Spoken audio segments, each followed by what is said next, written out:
मेरी बहन, मेरी कौम की बेटियों, उन लुच्चे लफंगो गुंडों से बच के रहना जो तुझे जान कह करके तेरी इज्जत पर हमला करना चाहते हैं। मेरी बहन, अगर तू किसी की जान है तो अपने बाप की, अगर किसी की जान है तो अपने भाई की, और शादी के बाद अगर किसी की जान है तो अपने शोहर की। इसलिए लुच्चे लफंगों के चक्कर में मत पड़ना जो तुझे जान कह करके तेरी इज्जत पर हमला करना चाहते हैं। मेरी बहन, कनीज़े फातिमा बन करके जिंदगी गुजार। फातिमा वो है को सबसे पहले ईमान सिखाना चाहिए। जब बच्चा 2-3 साल का हो तो ये मत कहा करो बेटे पापा बोल पापा, ना, उससे कहा करो बेटे अल्लाह बोल अल्लाह। बेटा हमें किसने पैदा किया? अल्लाह ने। बेटा मारता कौन है? अल्लाह। बेटा रोजी कौन देता है? अल्लाह। बेटा हमें खाना, तो बच्चा है ना, बेटा हमें खाना कौन खिलाता है? तो वो कहेगा अम्मी। उससे कहना बेटा अम्मी नहीं, अल्लाह। ये सिखाओ। बेटे दुनिया में सबसे अजीम हस्ती कौन है? रसूल, अल्लाह के बाद रसूलुल्लाह। बेटे चांद के 2 टुकड़े किसने किए? हुजूर ने। बेटे डूबे हुए सूरज को किसने पलटाया? हुजूर ने। मेरे नबी के मौजज़ात का जिक्र किया करो, मेरे नबी की अजमतों की बातें किया करो। अपने बच्चों के सामने सैयदा फातिमा ज़हरा की अजमत की बात किया करो, हसनैन करीमैन की शुजाअत की बात किया करो, मौला अली की शुजाअत की बात किया करो, हजरत उस्मान गनी की सखावत की बात किया करो, हजरत उमर के अदल की बात किया करो, सिद्दीक अकबर के इश्क़ रसूल की बातें किया करो। ए लोगों, तुम्हारे घरों में जिक्र खैर होना चाहिए, जिक्र रसूल होना चाहिए, जिक्र सहाबा होना चाहिए। अपने बच्चों को इश्क़ रसूल सिखाओ। अल्लाह का फजलो करम है, हम अपने नबी से ऐसी मोहब्बत करते हैं, ऐसी मोहब्बत करते हैं कि कोई हमारे बाप को गाली देता है तो हम बर्दाश्त करेंगे, हमारे खानदान को गाली दे तो बर्दाश्त करेंगे, हमारी आला औलाद को गाली दे तो बर्दाश्त करेंगे। लेकिन रसूलुल्लाह के खिलाफ जबान से निकलने वाला एक जुमला भी नाकाबिले बर्दाश्त है। जो जान मांगो तो जान देंगे, जो माल मांगो तो माल देंगे, मगर ये हमसे कभी ना होगा। नबी का जाहो जलाल देंगे। नारे तकबीर। और कौन उमर? कौन उमर? उमर वो हैं, मेरे नबी फरमाते हैं कि मेरा उमर जिस रास्ते से गुजर जाता है शैतान वो रास्ता छोड़ करके भाग जाता है। वो उमर, वो उमर कि जिनके लिए मेरे नबी फरमाते हैं अगर मेरे बाद कोई नबी होता तो उमर बिन खत्ताब होते। वो उमर कि जिनके लिए कि एक बार मेरे नबी ने दाहिने हाथ में हजरत अबू बकर सिद्दीक का हाथ थामा और बाएं हाथ में हजरत उमर का हाथ थामा, और दोनों के हाथों को थाम करके मेरे नबी ने फरमाया हम दुनिया में भी इसी तरह से हैं, क़यामत के दिन भी इसी तरह से उठाए जाएंगे। वो उमर, मेरे नबी ने इरशाद फरमाया उमर ये बताओ जरा मुझसे कितनी मोहब्बत करते हो, जरा ये बता दो। सुनना मेरी बहनों, सुनना मेरी बहन, मेरे नबी ने फरमाया हजरत उमर से, ए उमर मुझसे कितनी मोहब्बत करते हो? तो वो सहाबी थे, वो झूठ नहीं बोलते थे। अर्ज करते हैं या रसूल अल्लाह, इस वक्त जो मेरी कैफियत है, जो मेरा हाल है वो ये कि मुझे पहले अपनी जान अजीज है, पहले अपनी जान अच्छी लगती है और बाद में मुझे आप अच्छे लगते हैं। पहले जान फिर। अमा ये बात भी कोई छोटी बात थोड़ी है, हर किसी को अपनी जान अच्छी लगती है। आप लोग दोस्ती यारी में कह देते हैं अरे भाई क्या बात करता है, तेरे लिए तो जान भी हाजिर है, मगर उसी से 500 रुपए मांगिए तो उसी में उसकी जान निकल जाती है। तो कोई किसी को जान नहीं देता। अरे मेरी बहन, मेरी कौम की बेटियों, उन लुच्चे लफंगो गुंडों से बच के रहना जो तुझे जान कह करके तेरी इज्जत पर हमला करना चाहते हैं। मेरी बहन, अगर तू किसी की जान है तो अपने बाप की, अगर किसी की जान है तो अपने भाई की, और शादी के बाद अगर किसी की जान है तो अपने शोहर की। इसलिए लुच्चे लफंगों के चक्कर में मत पड़ना जो तुझे जान कह करके तेरी इज्जत पर हमला करना चाहते हैं। मेरी बहन कनीज़े फातिमा बन करके जिंदगी गुजार। फातिमा वो है कि जब पुल सिरात से गुजरेंगी तो बातिने अर्श से निदा आएगी, महशर वालों गर्दनों को झुका लो, इसलिए कि 70,000 हूरों के झुरमुट में सैयदा फातिमा ज़हरा का गुजर होने वाला है। वो फातिमा कि जिन्होंने मौत के वक्त वसीयत की थी कि ए लोगों मेरे जनाजे को दिन में न उठाना बल्कि मेरे जनाजे को रात में उठाना, कहीं ऐसा ना हो कि मेरा जनाजा दिन में उठे तो किसी अजनबी मर्द की नजर मेरे जनाजे पर पड़ जाए। उस फातिमा की कनीज हो मेरी बहन। पर्दा तुम्हारी शान है, पर्दा तुम्हारी पहचान है, पर्दे में तुम्हारी इज्जतें महफूज हैं। इसलिए जहां रहो कनीज़े फातिमा बन करके रहो। अगर 1,00,000 मॉडर्न औरतों में कहीं खड़ी हो तो हालात को देख करके बेपर्दा मत हो जाना, पर्दे में रहना, ताकि दुनिया पहचान ले ये 1,00,000 औरतें कोई और है और ये तने तनहा सैयदा फातिमा ज़हरा की सच्ची कनीज है।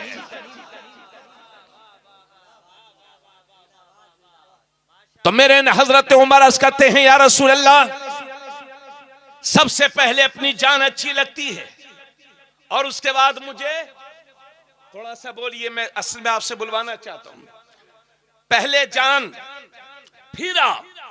तो उसी दिन मेरे नबी ने इरशाद फरमाया था, ला युमिनु अहदुकुम हत्ता अकूना अहब्बा इलैहि मिन वालिदिही व वलदिही वन्नासी अजमईन। मेरे नबी ने इरशाद फरमाया था, उमर तुम में का कोई भी शख्स उस वक्त तक मुसलमान हो ही नहीं सकता जब तक कि अपने माँ बाप से ज्यादा, अपनी औलाद से ज्यादा, सारे रिश्तेदारों से ज्यादा, सारे लोगों से ज्यादा जब तक कि कोई मुझसे प्यार नहीं करेगा, मुझसे मोहब्बत नहीं करेगा, उस वक्त तक मुसलमान हो ही नहीं सकता।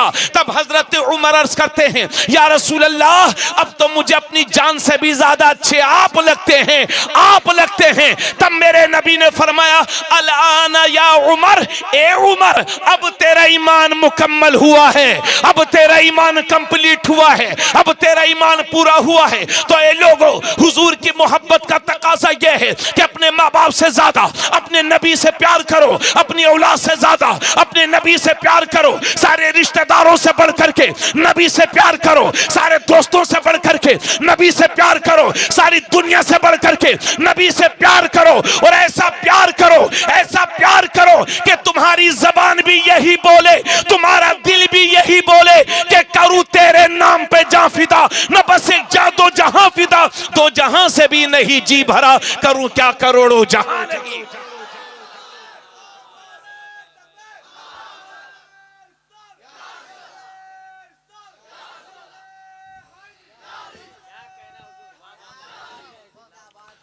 अदब के साथ मेरे साथ सब लोग हाथ उठाएं और कहें, लब्बैक या रसूल अल्लाह,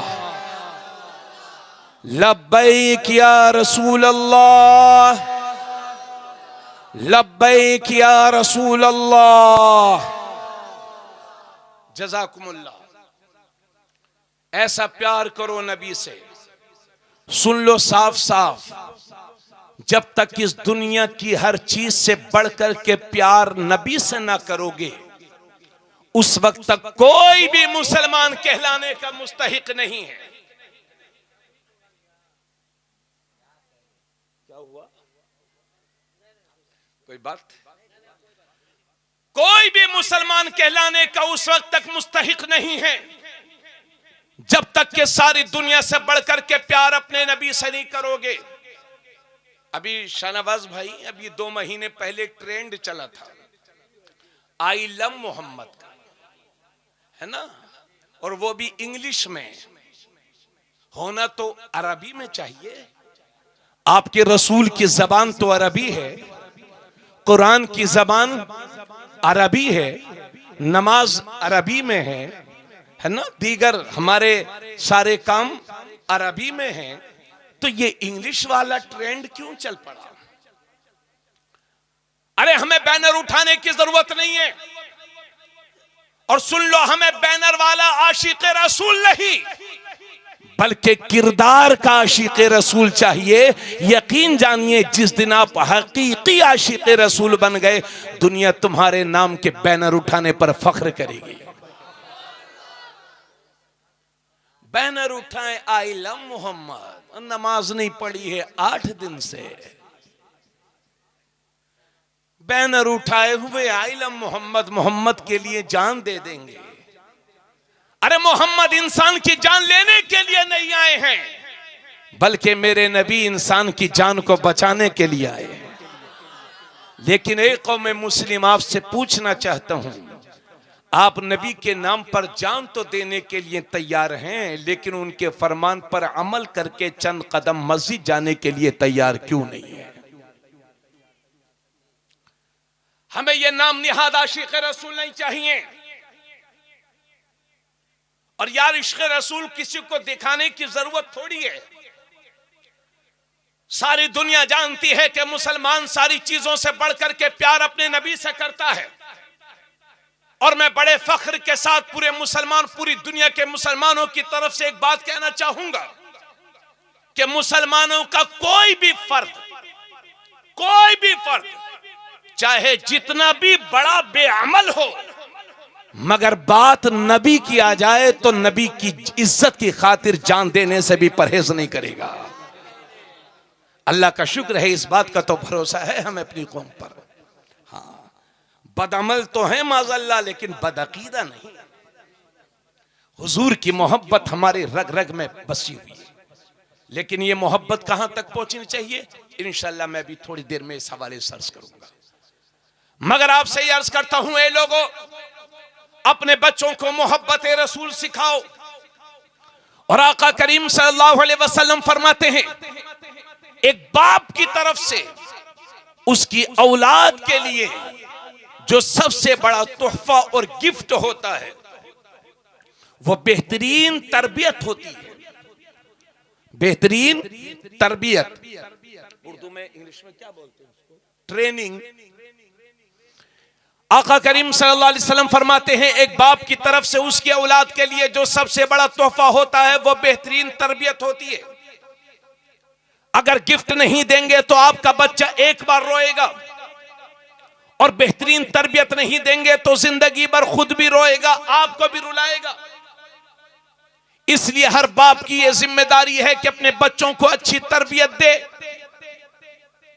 आपके इसी गांव में कितने लोग ऐसे होंगे कि जिन्होंने इज्जत की जिंदगी गुजारी, मगर उस घर के बिगड़े हुए लड़कों और लड़कियों ने उस खानदान की इज्जत को खाक में मिला दिया। इसलिए हर बाप की यह जिम्मेदारी है कि अपने बच्चों को अच्छी तरबियत दो। आका करीम सल्लल्लाहु अलैहि वसल्लम फरमाते हैं, अपने बच्चों को 3 चीजें सिखाओ। अपने बच्चों को अपने नबी की मोहब्बत सिखाओ, अपने बच्चों को अहले बैत की मोहब्बत सिखाओ, और अपने बच्चों को कुरान करीम की तिलावत करना सिखाओ। कैसे सिखाएंगे अपने बच्चों को? अपने बच्चों को इस तरह से मोहब्बत रसूल सिखाइए कि जब खाना खाने बैठा करें तो बच्चों से कहा करो, बेटे दाहिने हाथ से खा, दाहिने हाथ से खाना तेरे नबी की सुन्नत है। बेटा पानी 3 सांस में पी और बैठ करके पी, बैठ करके पानी पीना तेरे नबी की सुन्नत है। बेटा खाना खाने के बाद दुआ कर ले, खाना खाने के बाद दुआ करना ये तेरे नबी की सुन्नत है। बेटा जब घर से बाहर जा तो सलाम करके जाओ, वापस घर आ तो सलाम करके आ, घर में आते वक्त जाते वक्त सलाम करना ये भी तेरे नबी की सुन्नत है। बेटा बड़ों का अदब कर, ये तेरे नबी का हुक्म है। छोटों पर शफकत कर, ये तेरे नबी का हुक्म है। और एक बात और कहूं आपसे, इजाजत है आप लोग सुने सब। देखिए, कोई भी आदमी एक दिन में शराबी या जुआरी नहीं बनता जी। पहले होता यह है, पहले वो गलत लोगों से दोस्ती यारी करता है, फिर वो दोस्ती बढ़ती रहती है, फिर अड्डे पर जाता है, यानी शराब के अड्डे पर या जुए के अड्डे पर। पहले दिन, दूसरे दिन, तीसरे दिन जाकर के देखता है। एक दिन दोस्त कहते हैं भाई थोड़ा सा तू भी पी ले। अब ये पहले दिन एक घूंट पी रहा है, दिल मचलाया, इसके जमीर ने इसको ललकारा, हिम्मत नहीं कर पाया, फिर पहुंचा। फिर एक दिन वो आया कि एक पौवे में तो इसकी जरूरत ही पूरी नहीं होती, तो कोई एक दिन में शराबी नहीं बनता। पहले गलत बच्चों की सोबत में जाता है, गलत लड़कों की सोबत में जाता है, फिर बच्चे बिगड़ते हैं। इसलिए उस पहले कदम को, बच्चों के पहले कदम को उठने से बचाइए जो बुराइयों की तरफ लेकर के जाता हो। कल रात को मैं गोंडा के रेलवे स्टेशन पर खड़ा हुआ था, उत्तर प्रदेश में। एक भिखारी आया मेरे पास, चेहरे पर दाढ़ी थी, कुर्ता पहने हुआ था, लुंगी पहने हुआ था। समय मुझे ऐसा लगा पीछे से जैसे ये विकलांग है, माजूर है। दूर से कहने लगा भाई साहब अस्सलाम वालेकुम। मैंने सोचा ये सलाम अच्छा कर रहा, मैंने समझा चलो अपना भाई है, चेहरे पर दाढ़ी है, सलाम कर रहा। 10 रुपया या 5 रुपया जो भी था निकाल के दे दिया सलाम के नाम पर। और जैसे ही मेरे पास से थोड़ा सा हटा, कुछ बोलना चाह रहा था, मुंह से शराब की बदबू आ रही थी। यह हाल है हमारी कौम के, माफ करना मुझे। कितने बच्चे शराबी हो गए, जुआरी हो गए। खुदारा अपने बच्चों के उस पहले कदम को उठने से बचाइए जो शराबियों के साथ ये बैठ रहा है। वही सोहबत उसे शराबी बनाती है, कबाबी बनाती है। तो हर बाप की ये जिम्मेदारी है कि अपने बच्चों को बुरी सोहबत से बचाए। बचाएंगे इंशाल्लाह, अच्छी तरबियत देंगे बच्चों को। गौर से सुनिएगा। तो अपने बच्चों को मोहब्बत रसूल सिखाओ, है ना। बल्कि अभी चंद दिन पहले मैं एक किताब पढ़ रहा था, तो उसमें मैंने पढ़ा कि बच्चों को सबसे पहले ईमान सिखाना चाहिए। जब बच्चा 2-3 साल का हो तो ये मत कहा करो बेटे पापा बोल पापा, ना, उससे कहा करो बेटे अल्लाह बोल अल्लाह। बेटा हमें किसने पैदा किया? अल्लाह ने। बेटा मारता कौन है? अल्लाह। बेटा रोजी कौन देता है? अल्लाह। बेटा हमें खाना, तो बच्चा है ना, बेटा हमें खाना कौन खिलाता है? तो वो कहेगा अम्मी। उससे कहना बेटा अम्मी नहीं अल्लाह, ये सिखाओ। बेटे दुनिया में सबसे अजीम हस्ती कौन है? रसूल, अल्लाह के बाद रसूलुल्लाह। बेटे चांद के 2 टुकड़े किसने किए? हुजूर ने। बेटे डूबे हुए सूरज को किसने पलटाया? हुजूर ने। मेरे नबी के मौजज़ात का जिक्र किया करो, मेरे नबी की अजमतों की बातें किया करो। अपने बच्चों के सामने सैयदा फातिमा ज़हरा की अजमत की बात किया करो, हसनैन करीमैन की शुजात की बात किया करो, मौला अली की शुजात की बात किया करो, हजरत उस्मान गनी की सखावत की बात किया करो, हजरत उमर के अदल की बात किया करो, सिद्दीक अकबर के इश्क़ रसूल की बातें किया करो। ए लोगों, तुम्हारे घरों में जिक्र खैर होना चाहिए, जिक्र रसूल होना चाहिए, जिक्र सहाबा होना चाहिए। अपने बच्चों को इश्क़ रसूल सिखाओ। अल्लाह का फजलो करम है, हम अपने नबी से ऐसी मोहब्बत करते हैं, ऐसी मोहब्बत करते हैं कि कोई हमारे बाप को गाली देता है तो हम बर्दाश्त करेंगे, हमारे खानदान को गाली दे तो बर्दाश्त करेंगे, हमारी आला औलाद को गाली दे तो बर्दाश्त करेंगे। लेकिन रसूलुल्लाह के खिलाफ जबान से निकलने वाला एक जुमला भी नाकाबिले बर्दाश्त है। जो जान मांगो तो जान देंगे, जो माल मांगो तो माल देंगे, मगर ये हमसे कभी ना होगा। नबी का जाहो जलाल दे। नारे तकबीर, नारे रिसालत, अज़मते मुस्तफा, अज़मते मुस्तफा, नारे तकबीर, नारे रिसालत। हजरत गिरामी, एक बात पूरा मजमा सुनेगा, कमेटी वाले जहां हो, जहां मेरे दोस्त नौजवान मिंबरान हो, सब सुने। बड़े भाई अच्छा जाओ यार जाओ, बंगाल वाले सुनते कहां हैं किसी की? सुनते तो सत्ता परिवर्तन न हो जाता। नहीं सुनते ही लोग, नहीं सुनने भी नहीं चाहिए। हाँ। लेकिन हमारी तो सुन लिया करो। तवज्जो चाहूंगा। आज के जमाने में भाई, एक जमाना वो था कि उलमा मदरसों से फारिग होते थे और मुफ्ती भी मदरसों से फारिग होते थे। आजकल मदरसों से कम मुफ्ती पैदा हो रहे हैं और ये फेसबुकिया मुफ्ती बहुत हो गए हैं। हाँ, गूगली मुफ्ती, यानी कोई मसला सीखना हो तो आलिम के पास बाद में जाएंगे, पहले गूगल से तलाश लेंगे, फिर इमाम साहब का भी इम्तिहान ले लेंगे। इन गूगली मुफ्तियों से, फेसबुक या मौलवियों से दीन को बहुत नुकसान हो रहा है। और ये आजकल एक नए नए फिरके भी निकल रहे हैं। कोई कह रहा है हम मौलाई हैं। क्या है भाई मौलाई? तो क्या मौलाई? अरे मौलाई तो सब है, मगर ये वाला मौलाई हमें नहीं चाहिए जो हजरत अमीर मुआविया का गुस्ताख हो। नबी और रसूलों के बाद सबसे बड़ा दर्जा किसका है?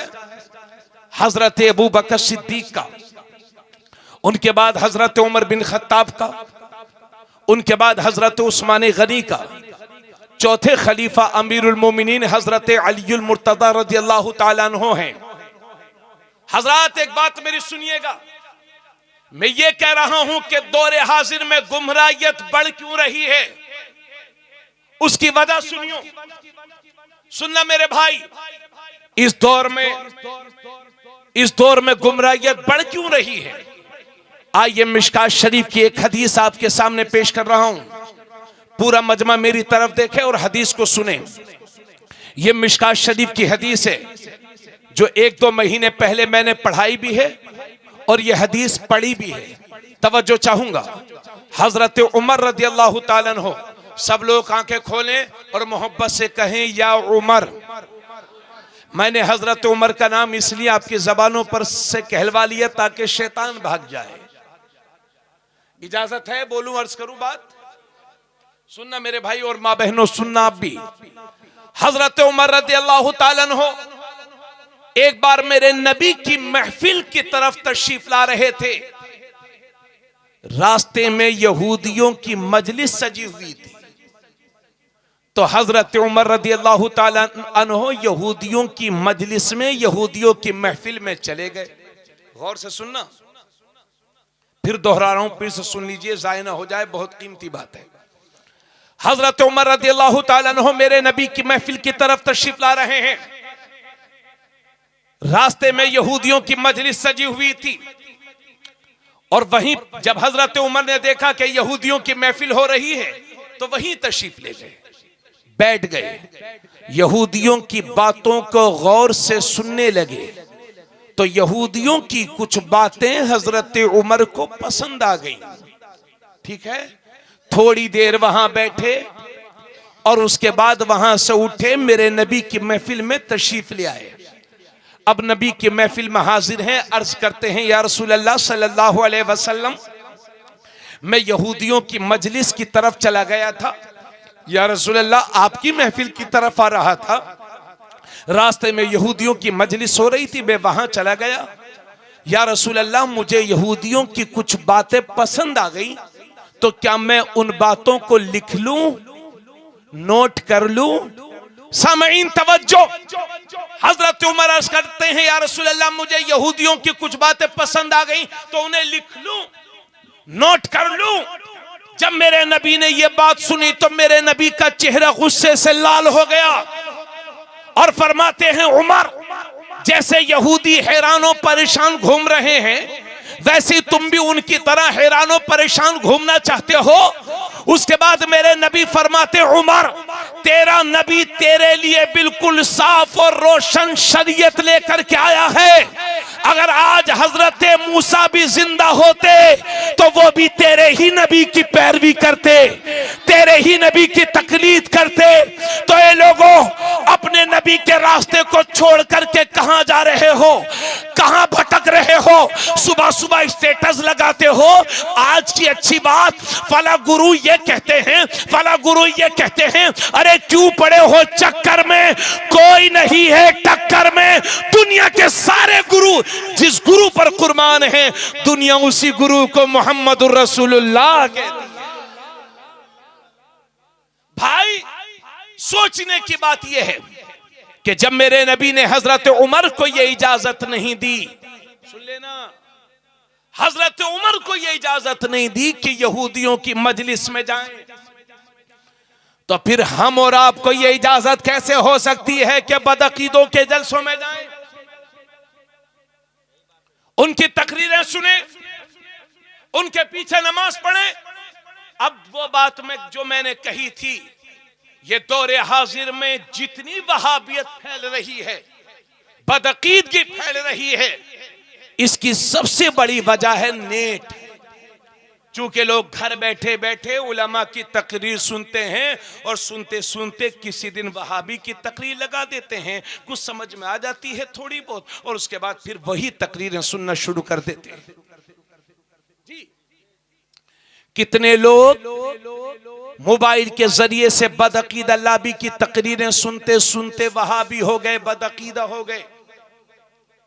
इसलिए आपके लिए यह लाजिम और जरूरी है कि नेट के जरिए से भी सिर्फ सुन्नी उलमा की तकरीरें सुने। भाई, अगर एक बाल्टी दूध में शराब का एक कतरा डाल दिया जाएगा तो मुझे बताइए कि दूध पीने के काबिल रह जाएगा? नहीं, नहीं रह जाएगा। एक बाल्टी पानी में अगर पेशाब का एक कतरा डाल दिया जाए तो कोई पानी पिएगा? तो अगर कोई पूरी जिंदगी अल्लाह अल्लाह करता रहे, हुजूर की तारीफ करता रहे, मगर मेरे नबी की शान में अदना सी भी गुस्ताखी कर दे तो वो मोमिन रह जाएगा? नहीं।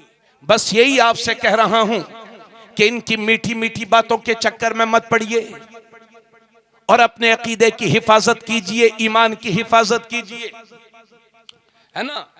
ये देखिए, ये मेरे हाथ में 50 का नोट है, आप गौर कीजिए, इसमें पहले बना है 5, एक जीरो और लगा दीजिए, 50 हो गया, एक जीरो और लगा दीजिए, माल बनेगा 500 रुपया, उसी पर एक जीरो और लगा दीजिए, माल बनेगा 5000, उसी पर एक जीरो और लगा दीजिए, माल बनेगा। थोड़ा बोलिए, थोड़ा मुस्कुराइए, थोड़ा बोलिए। आप लोग तो सो गए। सोना जंगल रात अंधेरी छाई बदली काली है, सोने वालों जागते रहियो चोरों की रखवाली है। चोरों की रखवाली है।